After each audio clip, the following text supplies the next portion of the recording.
రాజమౌళి ఏ cinema తీసినా గానీ అది ఘన విజయం సాధిస్తది. ఇప్పటికే బాహుబలి సినిమా తర్వాత రాజమౌళి పేరు అంతర్జాతీయ స్థాయికి ఎదిగింది. మళ్ళా ఆర్ఆర్ఆర్ సినిమా తర్వాత ఈయన పేరు గ్లోబల్ స్టార్ లెక్క తెచ్చేసుకున్నాడు. మళ్ళా ఆర్ఆర్ఆర్ సినిమాతోని రామ్ చరణ్, ఎన్టీఆర్ పేరు గిట్లా అంతర్జాతీయ స్థాయిలో గుర్తింపు తెచ్చుకున్నారు. ఇప్పుడు ఆ రకంగా చూసుకుంటే ఆర్ఆర్ఆర్ వెనకల ఉన్న కష్టాలను ఒక డాక్యుమెంటరీ రూపంలో థియేటర్లా ఈ నెల 20 తారీఖున విడుదల చేసేందుకు సిద్ధమవుతున్నదంట జట్టు అని ప్రకటించేసిర్రు. మళ్ళీ ఇప్పటికే ఈ ట్రైలర్ విడుదలైనప్పటికీ చాలా చర్చ నడుస్తున్నదంట. ఎందుకనంటే ఇది థియేటర్లా విడుదల చేస్తున్నారు కాబట్టి ఇక ఆర్ఆర్ఆర్ వెనకల ఉన్న కష్టాలు ఆ సినిమాకి ఆ జట్టు కానీ చిత్ర బృందం కానీ ఎంతమంది శ్రమ పడ్డారో ఇక ఈ అంతర్జాతీయ ప్రయోగాలు ఏ విధంగా చేసిర్రో అవన్నీ దీంట్లో చూపించబోతున్నట్లుగా తెలుస్తున్నదంట. అయితే దీన్ని ఓటీటీలా లేకుంటే యూట్యూబ్లో చూసేటందుకు ప్రేక్షకులు ఆసక్తి చూపుతారు. కానీ థియేటర్కు పోయి చూస్తారా లేదా అనే ప్రశ్ననే వస్తున్నదంట.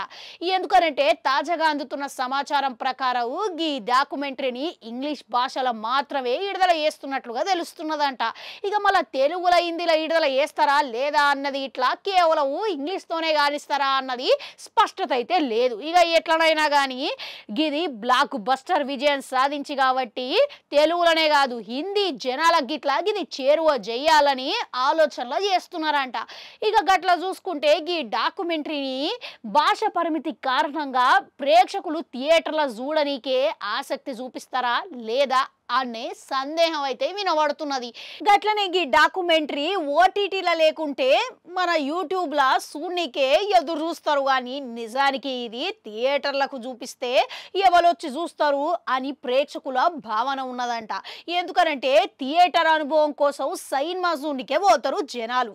కానీ డాక్యుమెంటరీ ఆర్ఆర్ఆర్ వెనకల ఉన్న కష్టాన్ని చూడనీకే ఇక ఎవరు పెద్దగా ఆసక్తి చూపిస్తారు అనే సందేహాలు అయితే వస్తున్నది. ఇక ఇప్పటి వరకు రాజమౌళి జీవితంలో ఒక్క ఫ్లాప్ గిట్లా అవ్వలేదు. మళ్ళీ ఈ డాక్యుమెంటరీ రూపంలో థియేటర్లో మొట్టమొదటిసారి ఫ్లాప్ అందుకోబోతాడా అనే సందేహాలు ఇట్లా వస్తున్నాయంట. ఇక ఏదేమైనప్పటికీ రాజమౌళి ఆలోచన మటుకు గిది హిందీ ప్రేక్షకులనే కాదు అంతర్జాతీయ స్థాయిలో అందరికీ స్ఫూర్తిని తీసుకురావాలి అన్నట్లుగా ఆయన ఆలోచన చేస్తున్నాడంట. అందుకే ఇది థియేటర్లో వేయాలని ఆయన అనుకుంటున్నాడంట. ఇక ఒకవేళ రాజమౌళి బ్రాండ్ కారణంగా ఇది ఓ మోస్తారుగా ప్రేక్షకులు ఆసక్తి చూపించవచ్చు.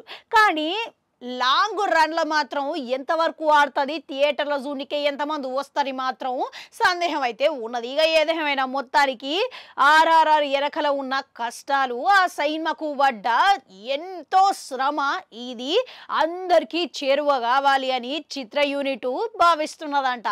ఇక ఈ సినిమా డాక్యుమెంటరీ ఏమో 20 తారీఖున విడుదల కాబోతున్నదంట థియేటర్లో.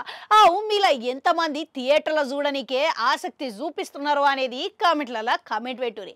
అట్లనే గట్టుట అది కూడా నొక్కురి మళ్ళొస్తా.